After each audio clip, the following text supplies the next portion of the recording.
अरे भाई, कोई किसी को कार्रवाई से रोका हुआ है क्या? कार्रवाई करे ना भाई। मुंगेर में AK-47 कितना मिला? बेगूसराय में कितना AK-47 मिला? मोकामा में कितना AK-47 मिला ना? नमस्कार, कशिश न्यूज का डिजिटल प्लेटफॉर्म देख रहे हैं आप। आपके साथ मैं हूं वैद्य रितिका गौतम। क्या तेजस्वी यादव को बदनाम करने की कोशिश की जा रही है? हम ऐसा इसीलिए कह रहे हैं क्योंकि बीते कल एक खबर सामने आई थी जहां पर आरजेडी विधायक रीतलाल यादव के यहां पर छापेमारी की गई और अब आज ये खबर सामने आई है कि उनके घर से AK-56 मिला है। लेकिन वो AK-56 है कहां पर? और इसी पर हम चर्चा करेंगे। हमारे साथ हमारे सहयोगी नीरज इस पर पूरा विश्लेषण करेंगे। नीरज, ये जो खबर आज सामने आ रही है कि रीतलाल यादव के घर से AK-56 मिल रहा है, वो है कहां? देखिए, AK-56 की बात हो रही है, चाहे जो भी है। जैसे ही खबर ये कल आई कि रीतलाल यादव के घर पे STF बिहार पुलिस की संयुक्त टीम हजारों की संख्या में एक साथ पहुंच करके छापेमारी कर रही है और अलग अलग ठिकानों पे छापेमारी हो रही है। हम लोगों ने भी इस खबर को लेकर के काफ़ी शौक हुआ कि रीतलाल यादव के घर पे छापेमारी हो रही है, तरह तरह के सामान मिलेंगे, आर्म्स मिलेंगे, लेकिन ऐसा कुछ नहीं हुआ।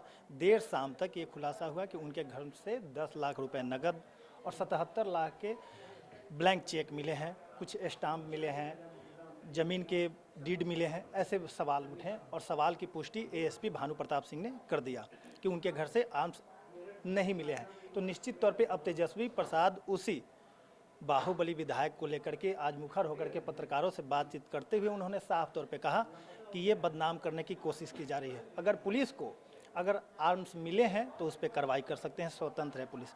लेकिन उन्हें एक बड़ा सवाल ये उठाया है कि पुलिस से आर्म्स टूल्स बताए हैं, यानी कि पुलिस को टूल्स बताया गया है, पॉलिटिकल टूल्स। ये एक बड़ा सवाल है कि पुलिस को, बिहार पुलिस को तेजस्वी प्रसाद यादव नेता प्रतिपक्ष होने के नाते उन्होंने ऐसा शब्द का प्रयोग क्यों किया? किसके इशारे पर बिहार पुलिस चल रही है? उनका साफ तौर पे अनंत सिंह को लेकर के भी एक बयान आया। अनंत सिंह को भी जेल भेजा गया था, लेकिन कोर्ट से बरी कर दिया गया था। उन्होंने जिक्र किया तेजस्वी प्रसाद यादव ने। तो निश्चित तौर पे बाहुबली के नाम में तो इनका नाम आता है, रीतलाल का भी।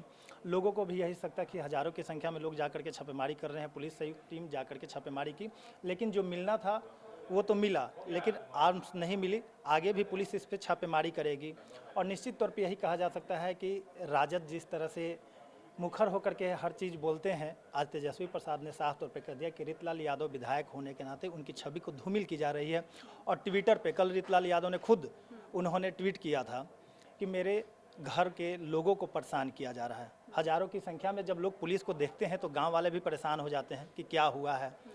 उनके अलग अलग ठिकानों पे छापेमारी हुई। तो निश्चित तौर पे यही कहा जा सके, तेजस्वी प्रसाद यादव ने जो सवाल खड़ा किया है कि पुलिस कार्रवाई कर सकती है, लेकिन अभी तक पुलिस की तरफ से बयान नहीं आया कि उनके घर पे AK-56 मिले हैं। जो नगद मिले हैं, जो मोहर मिले हैं, वो तमाम चीज़ तो मिले हैं, उस पर पुष्टि हो गई है, लेकिन आगे भी कार्रवाई पुलिस ने बता दी है कि आगे भी कार्रवाई होती रहेगी। बिल्कुल जी बिल्कुल। बहुत बहुत शुक्रिया नीरज, आपका तमाम जानकारी साझा करने के लिए। तो देखिए, इस पूरे मामले पर तेजस्वी यादव की प्रतिक्रिया सामने आई है। इन्होंने साफ तौर पर बताया। अब देखने वाली बात ये भी होगी कि क्या वापस से सत्ता पक्ष की तरफ से कोई पलटवार किया जाता है। इंतजार हमें भी है। जो भी कुछ डेवलपमेंट होगा इस खबर में, हम आप तक पहुँचाने की पूरी कोशिश करेंगे। बाकी खबरों से जुड़े रहने के लिए आप देखते रहिए कशिश न्यूज़। नमस्कार। अरे भाई, कोई किसी को कार्रवाई से रोका हुआ है क्या? कार्रवाई करे ना भाई। मुंगेर में AK-47 कितना मिला? बेगूसराय में कितना AK-47 मिला? मोकामा में कितना AK-47 मिला ना? तो अगर AK-47 उपलब्ध हो रहा है तो ये फेलियर किसका है? पुलिस का ही है।